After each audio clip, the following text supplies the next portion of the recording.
Thus the heavens and the earth were completed in all their vast array. By the seventh day God had finished the work he had been doing, so on the seventh day he rested from all his work. Then God blessed the seventh day and made it holy, because on it he rested from all the work of creating that he had done. Adam and Eve. This is the account of the heavens and the earth when they were created, when the Lord God made the earth and the heavens. Now no shrub had yet appeared on the earth and no plant had yet sprung up, for the Lord God had not sent rain on the earth and there was no one to work the ground, but streams came up from the earth and watered the whole surface of the ground.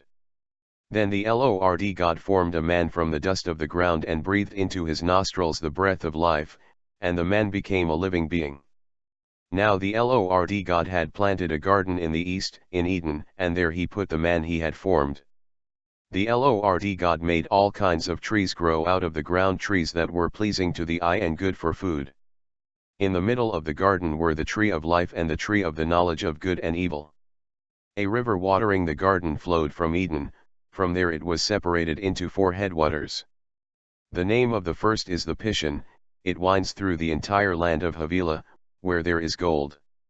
The gold of that land is good, aromatic resin and onyx are also there. The name of the second river is the Gihon, it winds through the entire land of Cush. The name of the third river is the Tigris, it runs along the east side of Ashur.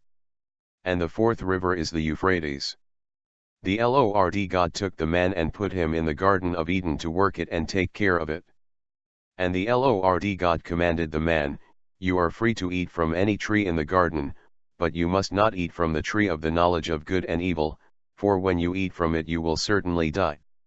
The Lord God said, "It is not good for the man to be alone. I will make a helper suitable for him." Now the Lord God had formed out of the ground all the wild animals and all the birds in the sky. He brought them to the man to see what he would name them, and whatever the man called each living creature, that was its name. So the man gave names to all the livestock, the birds in the sky and all the wild animals. But for Adam no suitable helper was found. So the Lord God caused the man to fall into a deep sleep, and while he was sleeping, he took one of the man's ribs and then closed up the place with flesh.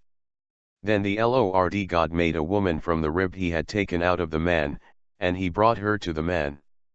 The man said, "This is now bone of my bones, and flesh of my flesh. She shall be called woman, for she was taken out of man. That is why a man leaves his father and mother and is united to his wife, and they become one flesh." Adam and his wife were both naked, and they felt no shame.